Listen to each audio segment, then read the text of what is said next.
Olá pessoal, tudo bom? Então hoje nós estamos em mais uma aula, certo? Então a gente vai falar agora assim, só deixar um recadinho para vocês antes, né? Tenho aprendido com o tempo que a felicidade vibra na frequência das coisas mais simples. Que a macia vida acende o riso, convida a alma para brincar. São essas imensas coisas pequeninas, bordadas com fios de luz no tecido áspero do cotidiano. Não tem sido fácil, sei muito bem que não tem sido fácil, certo? Mas nós vamos vencer. E juntos somos mais fortes, né? Então, ecologia. Ecologia, ela já vai estar na nossa próxima apostila, tá? Que é a apostila do volume 11. Sei que vocês não têm ainda, fiquem tranquilos, tá? Calma o coraçãozinho de vocês, que eu vou passar todas as informações que vocês precisam, tá bom? Então, só a nível de conhecimento. E é uma parte que cai muito no Enem, pelo menos caía, né?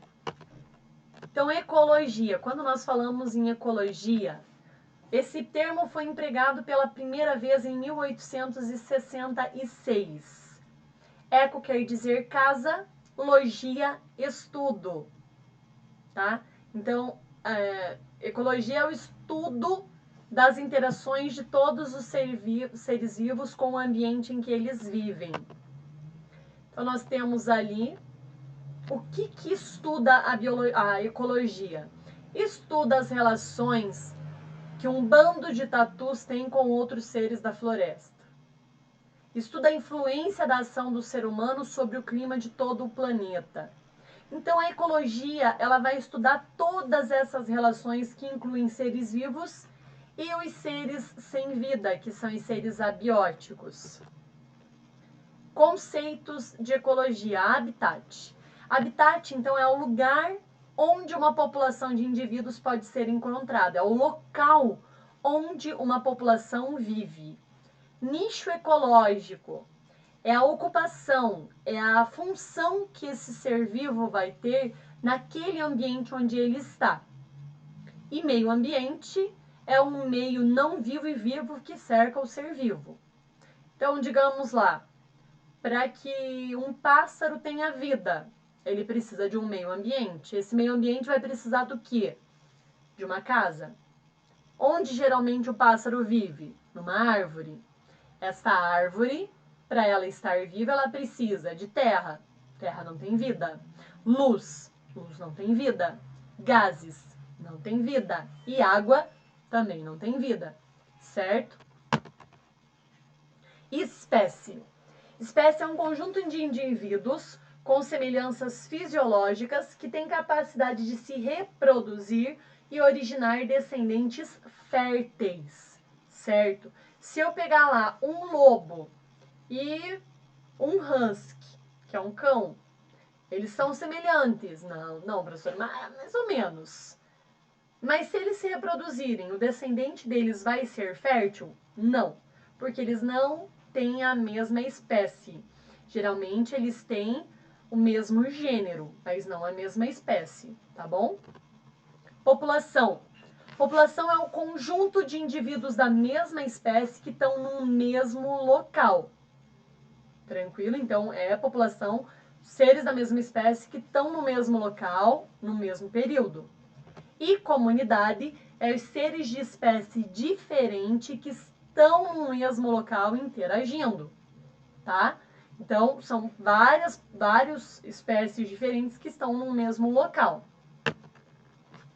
Ecossistema. Ecossistema vai ser o conjunto de seres bióticos, que são os seres vivos, e seres abióticos, que são os seres que não têm vida, que são os seres, né, o ambiente físico-químico, que é o ar, a água, a terra, o sol, o vento, a chuva, tá? Então, são os seres que não têm vida que influenciam na vida dos seres vivos. Isso é ecossistema. Esse conjunto.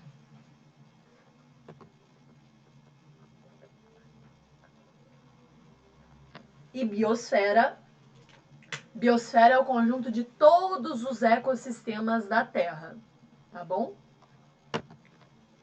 Então, nós temos ali comunidade, a população, só mesma espécie, comunidade, vários seres de espécie diferente. Ecossistema, a gente já está vendo ali que tem a água, tem a terra embaixo da grama, tem o ar, tem o sol. Então, tudo isso influenciando e dando condições de vida para os seres vivos. Seres autótrofos. Autótrofos são os que se autoalimentam, certo? Os que produzem seu próprio alimento através de fontes de energia, que pode ser solar, fotossíntese ou reações químicas, quimiossíntese. Heterótrofos são os seres que obrigatoriamente dependem de outro ser vivo para se alimentar, que podem ser onívoros, que se alimentam de plantas e de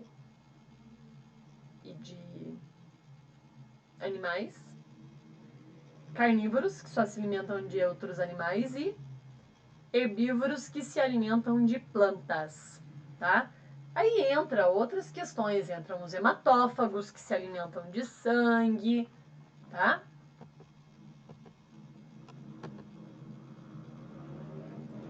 Tranquilo?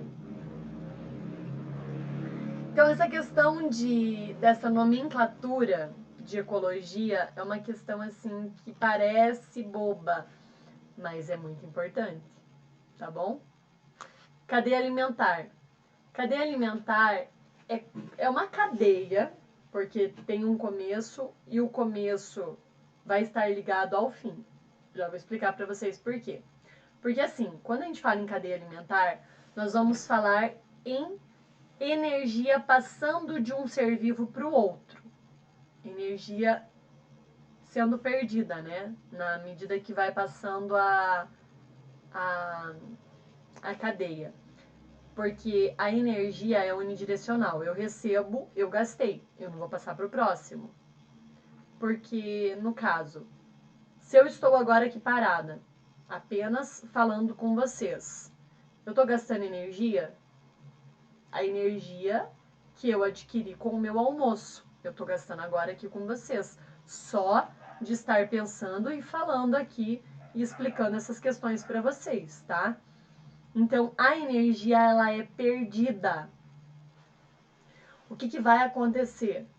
O que eu tiro de um animal?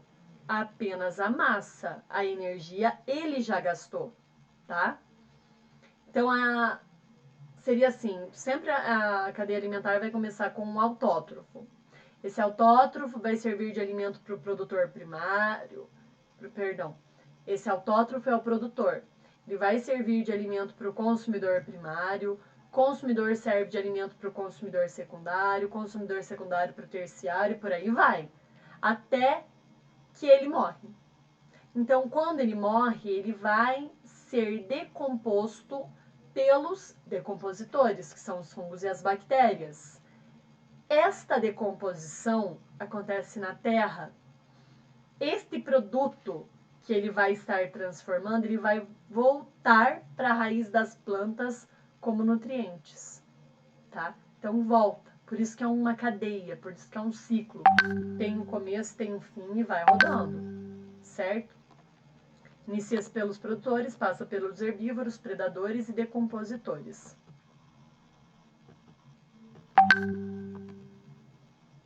Quando nós falamos então em cadeia alimentar, a cadeia alimentar sempre vai começar com um produtor. Produtor é o que vai produzir a energia através produtor é o que vai produzir a energia através de uma fonte. Esta fonte pode ser uma fonte luminosa ou uma fonte química, certo? Então, os produtores, eles podem ser tanto os fotossintetizantes quanto os quimiosintetizantes, certo? Fotossintetizantes são as plantas em geral, plantas, bactérias e algas. e principalmente as algas, né? Quimiosintetizantes seriam sempre as bactérias, que vão realizar a quimiossíntese.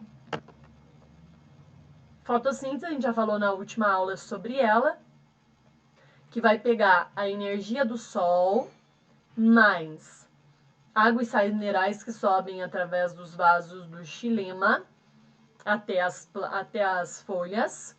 Nas folhas, esta planta vai pegar a luz do sol e mais o gás, né, no caso o gás carbônico, vai transformar tudo isso em glicose, água e oxigênio que sai da planta, certo? Então, ali os produtores são os fotossintetizantes, ali nós temos as bactérias, as algas e as plantas verdes em geral. Lembrando que as algas, elas são responsáveis pela maior parte da fotossíntese, não deixa de ser, né? Pela maior parte de oxigênio, cerca de 71% do oxigênio produzido é feito através das algas.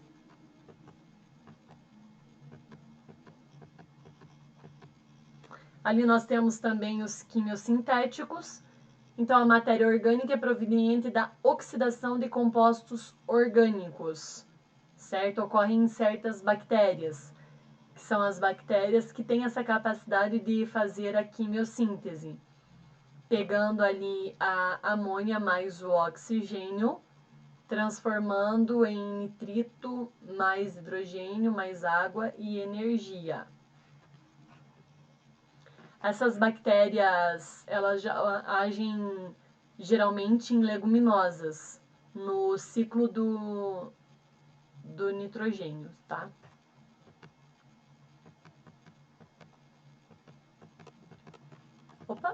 Os consumidores são organismos que não produzem seu alimento, então são heterótrofos. Eles precisam se alimentar de um outro ser, certo? Eles se nutrem dos produtores de maneira direta ou indireta. Direta seria o caso de comer a planta. Indireta é que nem esse animal que nós estamos vendo ali, que ele vai sugar a seiva que no caso são as formigas, né? Que sugam a seiva das plantas, tá? Consumidor secundário são os que vão se alimentar dos herbívoros. Mas nós, né, nós podemos estar em qualquer lugar da cadeia alimentar, porque nós somos onívoros. Então, nós podemos tanto estar como primários, sendo herbívoros, quanto quaternários, comendo vários outros, né? Consumidor terciário são os carnívoros que se alimentam de outros carnívoros. Então, terciário se alimenta do secundário. E quaternário, quintenário, por aí vai, tá? Para finalizar uma cadeia alimentar, nós vamos ter os decompositores. Então, decompositores, eles vão ser extremamente responsáveis, extremamente importantes, porque os decompositores, eles decompõem a matéria orgânica em matéria inorgânica, certo? Nesse processo de reciclagem de matéria. Então, são eles responsáveis por fazer essa reciclagem.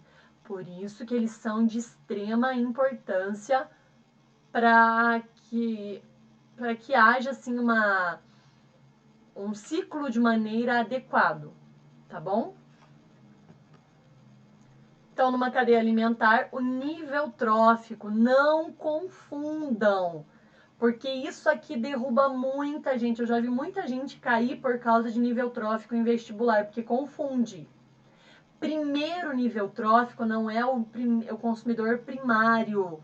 Primeiro nível trófico significa o que tem mais energia. O que é mais energético? Eu comer um prato de salada ou um prato de costela? O prato de salada. O prato de costela, ele é mais...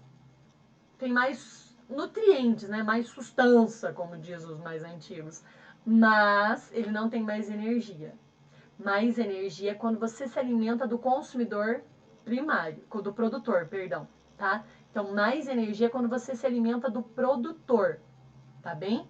Então, primeiro nível trófico sempre será o produtor. Segundo nível trófico, consumidor primário, por aí vai. Não confundam, certo? Show! Classificação dos seres vivos nas cadeias alimentares. Então, nós vamos ter ali os hábitos alimentares, o grau de consumo dos seres e os níveis tróficos. Na cadeia alimentar, nós temos ali que se constrói uma cadeia alimentar sempre por setas. E a seta sempre vai de quem serve de alimento. Por isso que ali, plantas, daí coloca uma flecha para o caramujo tem uma flecha que leva ao lambari, o lambari para peixes maiores e os peixes maiores têm uma flecha que leva até as aves, certo? Então a flecha vai sempre do que serve de alimento para o outro. Agora a gente já começa a ter ali, né? Isso ali é uma teia linda, né? Produtor, o rato come a planta, a cobra come o rato e o gavião come a cobra. E todos são decompostos pelos decompositores. Por isso que os decompositores são tão importantes. Teia alimentar. Quando nós falamos numa teia alimentar, nós vamos falar num conjunto de várias cadeias alimentares que estão interconectadas, certo? Então, essa teia alimentar, ela vai formar, assim, vários seres aleatórios. Eu vou mostrar uma imagem de uma teia alimentar aqui, ó. Exemplo de uma teia alimentar no Pantanal. Dali, das plantas, dos frutos e das sementes, você tira N tipos de cadeias alimentares, tá bom? Uma atividade para vocês. Eu quero que vocês tirem aqui, no mínimo, 5 cadeias alimentares desta teia, tá bom? E coloquem no caderno de vocês. 5 cadeias desta teia aqui. Tranquilo? Porque é difícil encontrarmos cadeias alimentares com muitos elos.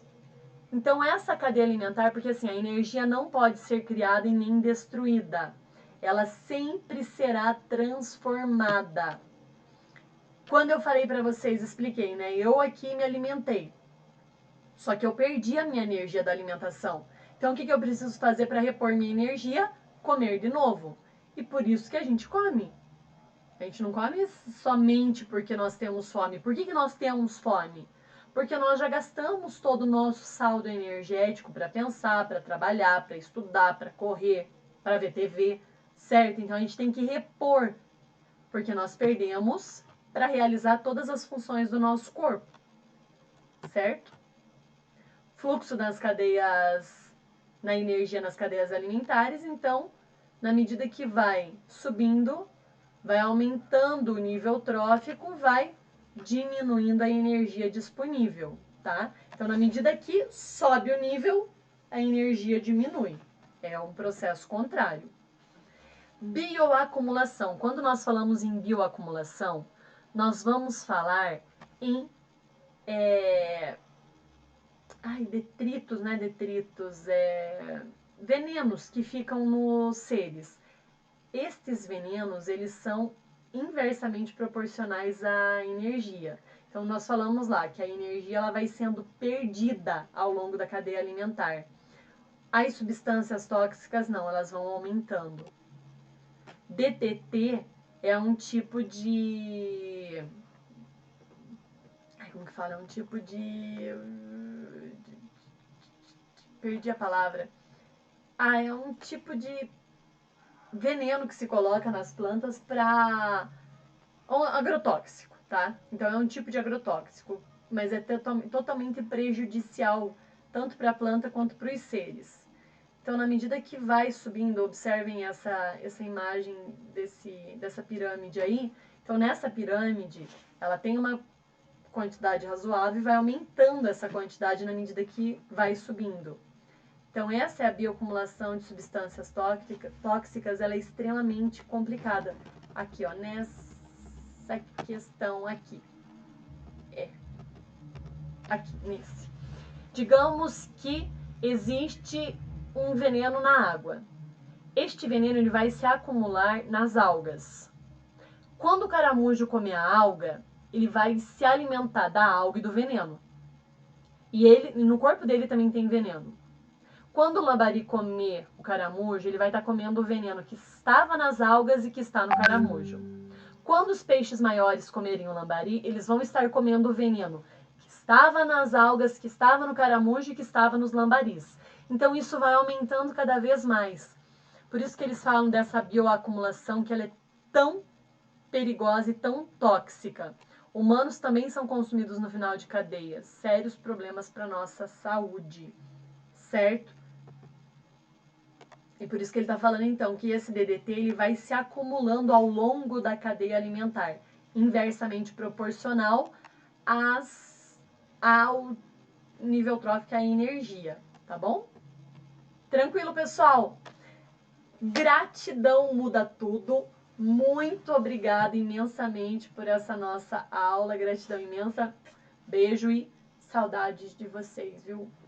Doendo bastante. Mas eu quero as novidades.